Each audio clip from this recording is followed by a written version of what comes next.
پہلے تو میں نے مسلمانوں کے اخلاق سنے تھے، اب تو میں نے دیکھ بھی لیے،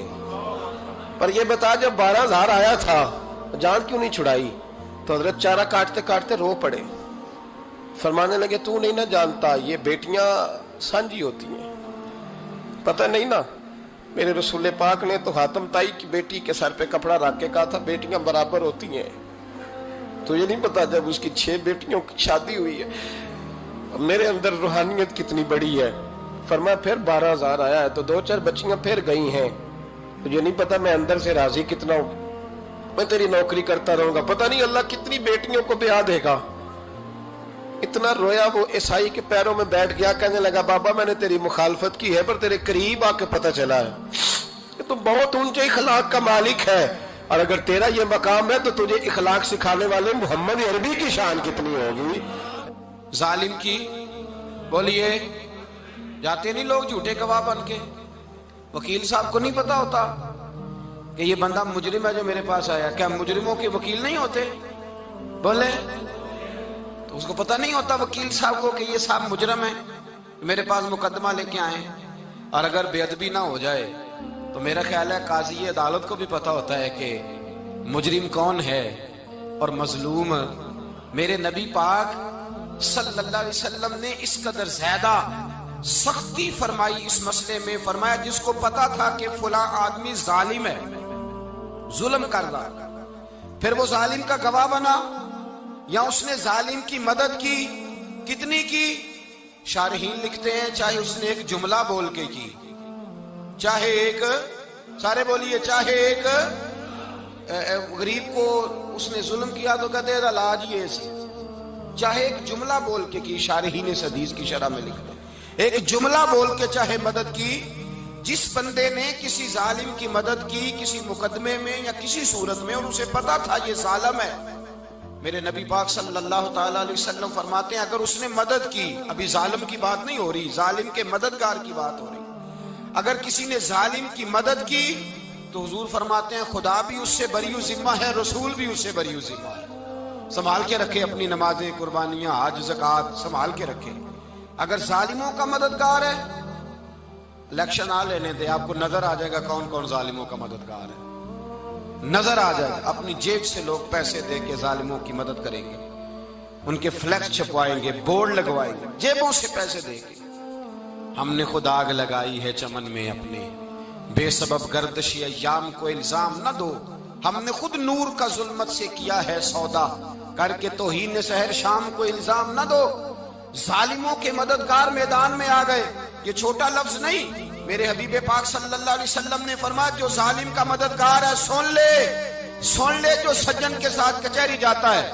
وہ یاد رکھے جو دوست کا گواہ بنتا ہے، وہ یاد رکھے جو کہتا ہے میں مانگی گیا تھا، مجھے بلایا گیا تھا قبضہ چھڑانے کے لیے کسی غریب بیوہ کی جائیداد پہ، وہ سن لے تو مدد کر کے نہیں آیا، تو خدا کے ذمے سے نکل گیا ہے۔ رسول پاک نے فرمایا تیرا میرا تعلق ختم ہو گیا، تو ظالم کا مددگار ہو گیا، پھر تو کہتا میں بے چین ہوں، میں بے قرار ہوں، میں آزمائش کا شکار ہوں، پلٹ کے دیکھ تو صحیح تیرا گناہ کتنا بڑا ہے۔ میرے نبی پاک صلی اللہ علیہ وسلم کا ایک اور فرمان سن لیں، ابن ماجہ ابو داؤد میں موجود ہے، اس حدیث کو آپ نے یاد کر لینا ہے، کر لیں گے انشاءاللہ، سارے کہیے انشاءاللہ، کر لیں گے یاد۔ حضور صلی اللہ علیہ وسلم نے فرمایا اگر تو ظالم کی مدد کرے گا نا، یہ لفظ دل کی تختی پہ لکھ لینا، یہ مکافات عمل ہے، مکافات عمل دنیا، ادھر کرو گے تو ادھر بھرو گے۔ فرمایا اگر تو کسی ظالم کی مدد کرے گا، سن لے حضور کا فرمان ہے، اگر تو ابن ماجہ ابو داؤد سیاہ میں موجود ہے، فرمایا اگر تو کسی ظالم کی مدد کرے گا تو رب تعالیٰ مرنے سے پہلے تیرے اوپر بھی ظالم کو مسلط کر دے گا، تیرے اوپر بھی ایک دفعہ ظلم ضرور ہوگا اگر تو ظالم کی، وہ کسی صورت میں بھی ہو سکتا ہے، کسی صورت میں بھی تیرا بیٹا ہی اٹھ کے ظلم کر دے گا، تو الجھ جائے گا، کسی نہ کسی جگہ تیرے لیے تباہی کا سامان ہوگا، تیرے اوپر ظلم ہوگا، اس لیے کہ تو ظالموں کا مددگار ہے۔ چاہیے یہ تھا کہ تو مظلوم کی مدد کرتا، انسانی ایمانی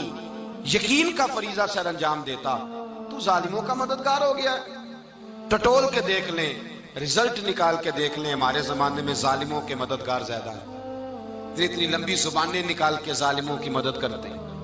بڑے بڑے کالم نویس اللہ نے انہیں قدرت دی لکھنے کی، تو اپنا قلم ظالموں کی مدد میں خرچ کرتے ہیں۔ وہ لوگ جن کو اللہ تبارک و تعالیٰ نے قدرت دی، ہمت دی، طاقت دی، کچھ لوگ ان کے حلقہ احباب میں،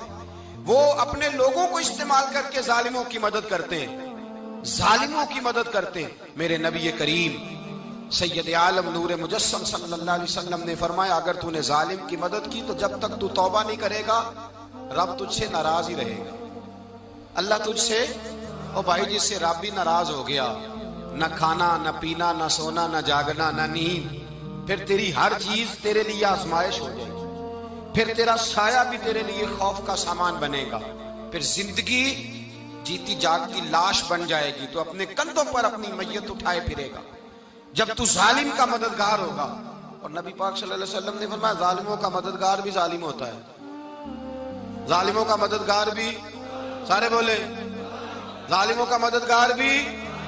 نہیں، کو نہیں، آپ سارے نہیں بولے، ایک دفعہ بولے، ظالموں کا مددگار بھی، پکی بات ہے،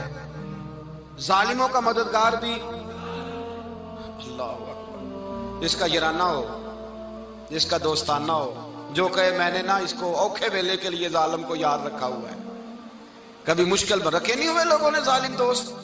کہتے میں نے رکھے ہوئے ہیں، بلکہ ہمارے دیہات میں تو کہتے ہیں میں نے بازو بنائے ہوئے ہیں۔ کس کو بازو بنا لیا؟ ظالم بھی کبھی بازو ہوتا ہے، جو ظلم کی تلوار لیے میدان میں کھڑا ہے۔ قارون، حامان، فرعون، نمرود کا حال نہیں لوگوں نے دیکھا؟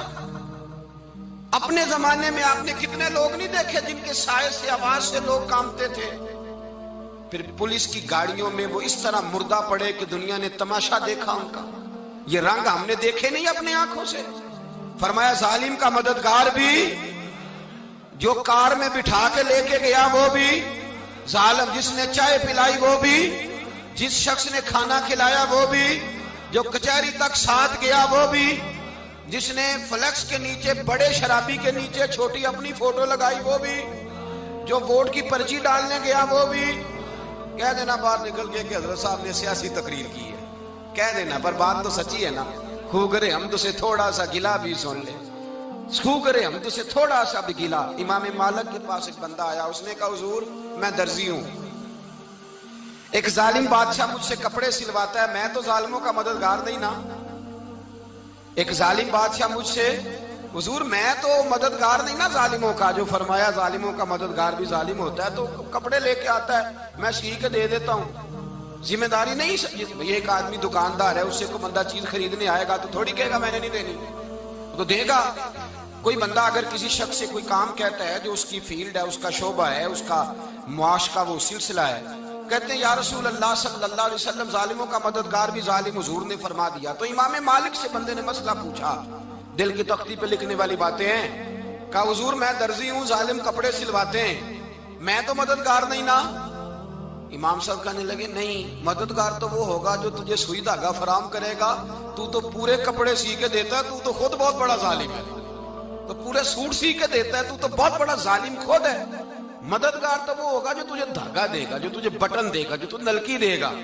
جو ظالم سے اتنی نفرت ظلم کر کے بندہ ہے۔ یہاں تو ہمارے زمانے میں ہیرو بن جاتے ہیں لوگ، ظالم ہیرو ہے، لوگ اس سے ڈرتے پھرتے ہیں، گھومتے پھرتے ہیں، اور بہت سارے کم مزاج لوگ اس کے پیچھے ہاتھ باندھ کے پھرتے ہیں۔ ظالموں کی مدد کرنا، ظالموں کے ساتھ رہنا، یہ ظلم ہے، ظلم، یہ زیادتی ہے۔ میرے نبی پاک صلی اللہ تعالی علیہ وآلہ وسلم نے ارشاد فرمایا، یاد رکھو رب فرماتا ہے میں مظلوم کی مدد ضرور کروں گا، چاہے جلدی کروں چاہے دیر سے کروں، میں مظلوم کی مدد۔ اور حضور صلی اللہ علیہ وسلم نے فرمایا ہے، حضرت معاذ بن جبل کہتے ہیں حضور نے مجھے یمن کا گورنر بنایا، جب میں جانے لگا نا تو حضور نے بڑی نصیحتیں کی، بخاری میں موجود ہے، فرماتے ہیں جب میں پلٹنے لگا تو میرے رسول نے فرمایا معاذ ایک منٹ ٹھہر جا، ایک بات میری یاد رکھنا، اس کو نہ بھولنا۔ کہا حضور کیا؟ فرمایا دیکھنا کسی پہ ظلم نہ کر بیٹھنا، کہیں تجھ سے زیادتی نہ ہو جائے۔ محبوبہ پھر حضور نے فرمایا سن میرے معاذ، میں تجھے گورنر بنا رہا ہوں، زیادتی نہ کر بیٹھنا۔ یا رسول اللہ صلی اللہ علیہ وسلم کیا ہوتا ہے؟ تو میرے کریم نے فرمایا جب مظلوم دعا کے لیے ہاتھ اٹھاتا ہے تو عرش کا مالک کہتا ہے فرشتوں پیچھے ہٹ جاؤ، عرش کا مالک کہتا ہے فرشتوں پیچھے ہٹ جاؤ۔